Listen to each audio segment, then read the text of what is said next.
हाजरीन, आप सभी को मेरा सलाम, नमस्कार। कुछ भी कहना शुरू करने से पहले आपसे माफ़ी मांग लूँ कि मेरे को अक्सर आदत है पेपर में से पढ़कर बोलने की, याद मुझे बहुत कम रहता है। लेकिन आज बहुत कोशिशें, गायत्री जी मेरे साथ थी, बहुत कोशिशें हमने की कि किसी तरह से जो लिखा हुआ है उसका प्रिंट निकाल सकें। घर पे प्रिंटर फूक गया, रास्ते में जितनी शॉप्स थी या तो बंद थी या वो प्रिंट नहीं निकाल पाए, तो मुझे मजबूरन फ़ोन में पढ़कर बोलना पड़ेगा, जिसकी मुझे आदत नहीं है। अगर कहीं कुछ गलती हो जाए तो मैं एडवांस में आपसे माजरत चाहता हूँ कि मुझे माफ़ करेंगे। सबसे पहले तो मधु दीदी को दीवाने मधुबन के लिए बहुत बहुत बहुत बहुत बधाई, और सबसे बड़ी बात ये कि बधाई के साथ साथ उनका बहुत बहुत शुक्रिया भी। शुक्रिया इसलिए कि ये जो दीवान की रवायत है धीरे धीरे गुम होती जा रही है। जी। बहुत कम हैं लोग जो दीवान की तरफ आ रहे हैं, और जैसा कि अभी अंजलि बहन ने बताया भी कि शायद पंजाब की वो पहली लेडी हैं जिनका दीवान शाया हुआ है। ये काबिल तारीफ है। तो इस दीवान की रस्म इजरा के मौके पर एक बार फिर से मधु जी को, जिन्हें मैं दीदी बोलता हूँ, हालांकि वो मेरे से 8 महीने छोटी हैं, लेकिन डरा धमका के मेरे को वो दीदी बुलवाती हैं, मैं बोलता हूँ। अब शुक्रिया मैंने इसलिए भी किया कि आप सभी लिखने वाले हैं, कलमकार हैं सभी। आप देखते हैं कि हर रोज़ एक नहीं 20 किताबें जो हैं डिफरेंट पब्लिकेशन से छप कर आ रही हैं। मैं खुद एक पब्लिशर हूँ, मालूम है, हर रोज़ एक ना एक बुक हम लोग छाप रहे होते हैं। लेकिन अफसोस की बात ये है कि पढ़ने वाले, जिस स्पीड से हमारी बुक्स छप रही हैं उसी स्पीड से हमारे पढ़ने वाले कम होते जा रहे हैं। ये बड़े अफसोस की बात है। लेकिन ऐसे माहौल में भी एक दीवान शाया करना, एक दीवान के लिए अपने आप को तैयार करना या दीवान छापने के लिए हिम्मत जुटाना अपने आप में एक बहुत बड़ा काम है, जिसके लिए डेफिनेटली मधु मधुबन जी बहुत बहुत बधाई की हकदार हैं। अब जो बात मैंने अभी कही कि जैसे जैसे पढ़ने वाले कम होते जा रहे हैं, किताबें ज़्यादा होती जा रही हैं, उसी से ताल्लुक़ रखता हुआ एक शेर मुझे दीवान में मधु जी का मिला कि हमारी इस धरोहर को बचाकर कौन रखेगा, हमारी इस धरोहर को बचाकर कौन रखेगा, किताबों को यूं सीने से लगाकर कौन रखेगा, किताबों को यूं सीने से लगाकर कौन रखेगा। बहुत खूबसूरत, हालांकि 2 मिसरे हैं, एक शेर है, लेकिन एक पूरी की पूरी जो हमारे हालात हैं आज के सुखन से रिलेटेड, उन सब को, उन सारों को कहिए कि इन 2 मिसरों में उन्होंने सम अप कर दिया है। अब आता हूँ दीवान की तरफ। जहाँ तक मधु दीदी के गज़लों का सवाल है या दीवान का सवाल है, मैं आपको बता दूँ, बहुत कम लोग शायद काउंटिंग भी करेंगे, कुल मिलाकर 378 गज़लियात जो हैं इस दीवान में शामिल हैं, 378।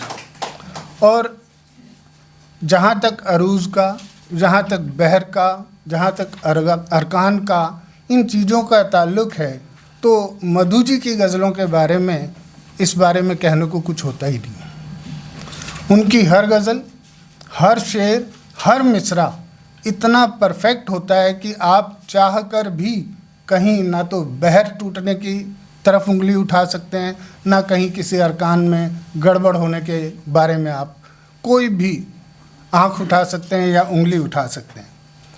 मैं इन चीज़ों की तरफ नहीं आऊँगा। और कुछ चीज़ें हैं जो नॉर्मली सभी के गज़लों में, शेरों में रहती हैं, जैसे हमारे अलंकार हैं, हमारे डिवाइसेस जो पोएटिक डिवाइसेस हैं, तो बहुत ज़्यादा होता है कि हमारे सिमिलीज, मेटाफर्स और पर्सोनिफिकेशंस सभी लोग यूज़ कर रहे हैं, और मधु जी जैसी कोई परफेक्ट शायरा जो होती है वो इनका इस्तेमाल और भी ज़्यादा परफेक्शन के साथ करती है, और जो कि इस दीवान में आपको देखने को पढ़ने को मिलेगा।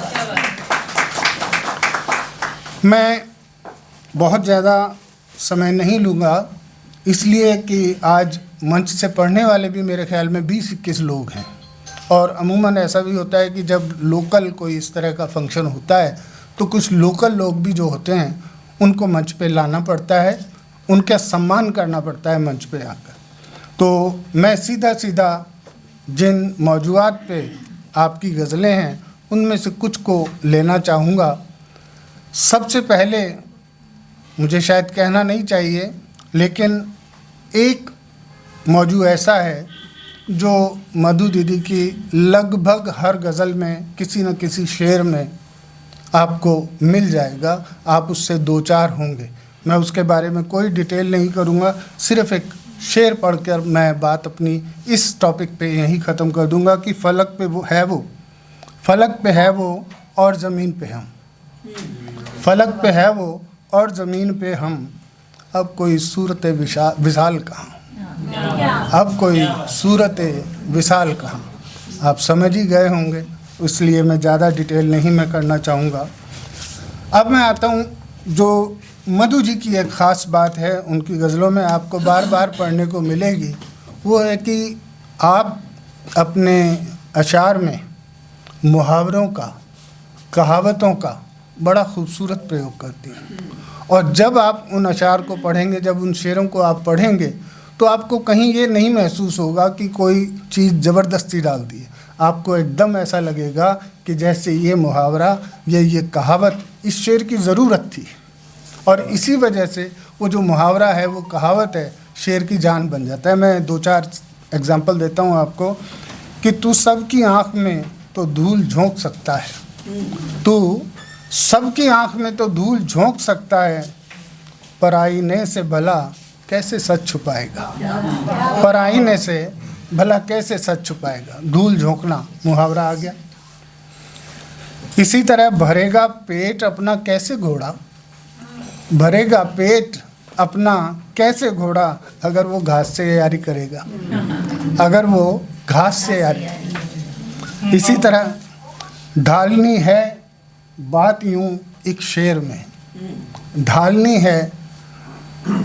है बात यूं एक शेर में, जैसे सागर हो किसी गागर में कैद, जैसे सागर हो किसी गागर में कैद। और इस टॉपिक पे आखिरी में शेर उनके दीवान से पढ़ के आपको सुनाता हूँ कि चुग गई खेत चिड़िया तो अब फिर भला, चुग गई खेत चिड़िया तो अब भला, फिर अब भला, ये बिजूका लगाने से क्या फ़ायदा, ये बिजूका लगाने से क्या फ़ायदा। जहाँ तक आजकल जो हम शायर लोग हैं, अक्सर शेरों में तगज़ुल तलाश करते हैं कि कौन कितना तगज़ुल अपने शेर में भर सकता है। मधु जी के बारे में ऐसा कुछ नहीं कहा जा सकता कि उनके लगभग हर शेर में बहुत गहरा तगज़ुल, बड़ा अट्रैक्टिव तगज़ुल होता है, जो आपको उनके अशार को पढ़ने के लिए और गुनगुनाने के लिए मजबूर करता है। एक दो मैं इसके भी आपको एग्जांपल देता हूँ कि तमाम उम्र निभाकर भी खुश नहीं कोई, तमाम उम्र निभाकर भी खुश नहीं कोई, तो क्या फजूल रहा मेरा मोतबर होना। तमाम उम्र निभाकर भी खुश नहीं कोई, तो क्या फजूल रहा मेरा मोतबर होना। सुकून दिल के लिए लाजमी है ये मधुमन, सुकून दिल के लिए लाजमी है ये मधुमन, तमाम किस्म की ख़बरों से बेखबर रहना, तमाम किस्म की ख़बरों से बेखबर रहना। एक और देखें कि रोल इतना ही लिखा था तेरे किस्से में मेरा, बहुत प्यारा मिसरा है, बहुत प्यारा मिसरा है कि रोल इतना ही लिखा था तेरे किस्से में मेरा, यानी कि एक मोड़ पर आकर मुझे मरना ही था, यानी कि एक मोड़ पर आकर मुझे मरना ही था। सभी शोरा और शायरात बैठे हैं, अच्छी तरह जानते हैं कि आजकल हमारी जो शायरी है, हमारी गज़ल जो है, हमारे शेर जो हैं, वो जदीदत की तरफ जा रहे हैं। जो जितना जदीद ढंग से कहता है उसके शेर को उतना ही पुख्ता और लॉन्ग लास्टिंग माना जाता है। अगर हम बात करें तो जॉन एलिया साहब, और आज के ज़माने के अगर शायरों की हम बात करें तो अम्मार इकबाल जदीदियत के मास्टर हैं। और जब हम इस दीवान को पढ़ेंगे, जब मधु जी के अशार हम पढ़ेंगे, तो आपको कहीं ये नहीं लगेगा कि मधु जी अम्मार इकबाल या जॉन एलिया साहब के साथ नहीं खड़ी। देखें दो चार शेर कि यूँ चल रही हूँ मुसलसल मगर खड़ी हूँ मैं, यूँ चल रही हूँ मुसलसल मगर खड़ी हूँ मैं एक मेज पर रखी हुई घड़ी की तरह, मैं एक मेज पर रखी हुई घड़ी की तरह। इसी तरह देखें कि इक्का सौ करके दिखाने में जो माहिर हैं यहाँ, इक्का सौ करके दिखाने में जो माहिर हैं यहाँ, आजकल है मीडिया में उनके ही चर्चे बहुत, आजकल है मीडिया में उनके ही चर्चे बहुत। और एक लानत जो हम लोगों पे पड़ती जा रही है धीरे धीरे, वो है हमारे देश में क्या दुनिया में शहरीकरण। हम लोग गांव छोड़ छोड़ के शहरों में आके बस रहे हैं। कहाँ गांव की बड़ी बड़ी हवेलियाँ, घेर और खेत खलिहान सारे, और कहाँ हमारे छोटे छोटे फ्लैट जहाँ पे न धूप आती है न हवा आती है। ये जो पीड़ा है वो हम सब की पीड़ा तो है ही है, लेकिन मधु जी ने इस पीड़ा को बड़े खूबसूरत ढंग से कुछ अशार में संवारा है। मैं एक दो एग्जाम्पल उसके भी देता हूँ। हर तरफ हैं अब मकानों पर मकान, हर तरफ हैं अब मकानों पर मकान, शहर में है ही कहाँ खाली जगह, शहर में है ही कहाँ खाली जगह।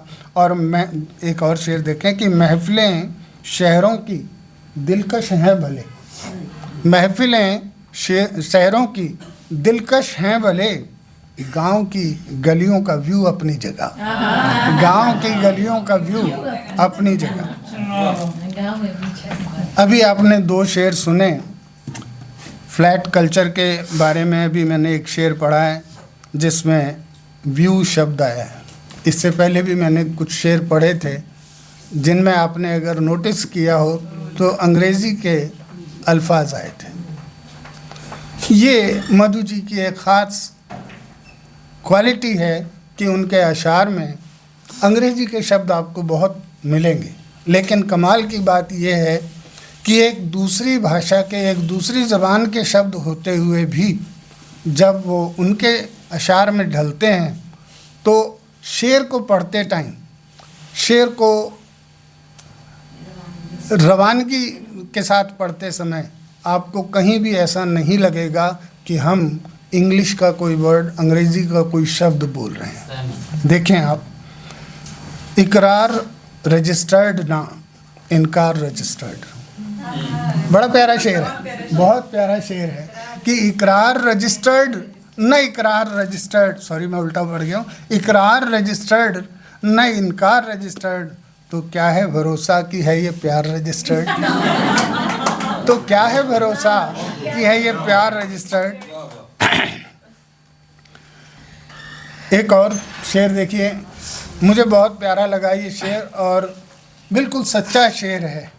जो हमारे आज के हालात हैं उसकी बड़ी अच्छे ढंग से अक्कासी करता है ये शेर कि आज के सियासी हालात से कोई भी न कुदरत ने मैं शायद गलत बोल, असीर रह के भी फ़ोन के थ्रू वो रख सके राबिता जहाँ से, असीर रहकर भी फ़ोन के थ्रू वो रख सकें राबिता जहाँ से, ये छूट भी अब तो जेल में कुछ गुनाहगारों को दी गई है, ये छूट भी जेल में अब तो कुछ गुनाहगारों को दी गई है। अब इसमें आप देखिए कि थ्रू शब्द, जो प्योरली इंग्लिश का शब्द है, जिसे आप हिंदी में भी बोलते हुए 4 बार सोचते हैं, मतलब बातचीत में करते हुए भी आप 4 बार सोचते हैं कि ये लफ्ज़ में यूज़ करूं या ना करूं। कितनी खूबसूरती से आपने इस शेर में पुराया। एक और बात जो हम में से जितने भी लिखने वाले यहाँ हैं वो इस बात को महसूस करेंगे कि आजकल के जो सियासी हालात हैं कुछ सालों से, उनसे शायद कोई भी शायर, कोई भी कहानीकार या किसी भी विधा में लिखने वाला, किसी भी सिन्फ में लिखने वाला हो, शायद वो आज के हालात से मुतासिर हुए बिना या आज के हालात से दुखी हुए बिना अपने शेर नहीं कह सकता, अपनी कहानी नहीं कह सकता, अपनी नज़्म नहीं कह सकता। तो हालांकि वो एक महिला हैं, लेकिन उसके बावजूद भी आपने इन सियासी जो मौजूदात हैं उन पे भी बड़ी खूबसूरती के साथ कलम चलाई है। मैं 1-2 शेर आपकी नज़र करता हूँ कि न कुदरत ने न किस्मत ने बिगाड़ा, न कुदरत ने न किस्मत ने बिगाड़ा, चमन को तो सियासत ने बिगाड़ा। न कुदरत ने न किस्मत ने बिगाड़ा, चमन को तो सियासत ने बिगाड़ा।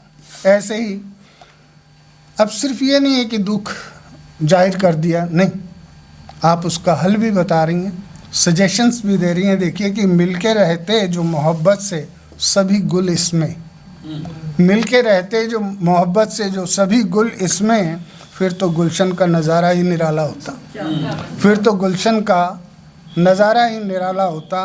लेकिन ऐसा है नहीं। यही अफसोस की बात है और यही जो शायर हैं या कलमकार हैं उनकी कलम में से ये दुख उतरता रहता है।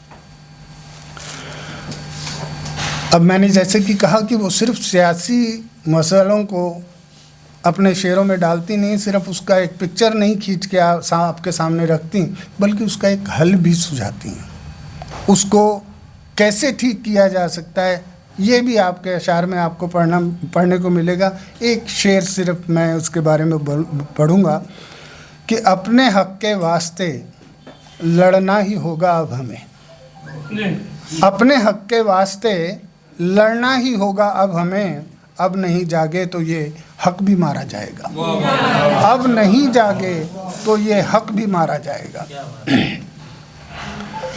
अब मैं बहुत ज़्यादा समय नहीं लूँगा, मैं एक और आपको जानकारी दे दूं कि हमारे दरमियान जनाब शादाब अंजुम साहब बैठे हैं, उनका भी एक दीवान अभी शाया हुआ है और मेरी खुशकिस्मती कि उनके कर कमलों से मुझे वो दीवान अभी हासिल हुआ। मैं अंजुम साहब को भी बहुत बहुत बधाई देता हूँ कि एक बड़ा दुष्कर, एक बड़ा मुश्किल काम है दीवान शाया करना, क्योंकि दीवान की जो रवायात हैं, जो उसके नियम हैं, जो उसके उसूल या रूल्स हैं, वो हमारी किताबें छापने से काफ़ी अलग हैं। हम तो अपने शेरों को, अपनी गज़लों को जहाँ जिस गज़ल को मन करा लगा देते हैं, लेकिन दीवान में ऐसा नहीं है। आपको अल्फ़ाबेटिकल ऑर्डर में चलना पड़ता है और ये अल्फ़ाबेटिकल ऑर्डर भी रदीफ़ के ज़रिए तय किया जाता है, रदीफ़ के ज़रिए। तो मैं बहुत ज़्यादा समय नहीं लूँगा क्योंकि बहुत सारे दोस्तों ने पढ़ना है। मैं जितना ज़्यादा यहाँ रहूँगा नेचुरली उन सब का टाइम कट होता जाएगा। तो मैं एक बार फिर से मुबारकबाद देता हूँ मधु दीदी को कि बहुत बहुत बधाई इस दीवान के लिए, और आप सबके यहाँ आने के लिए मैं मधु दीदी की तरफ से आपका बहुत बहुत धन्यवाद और अभिनंदन। Thank you.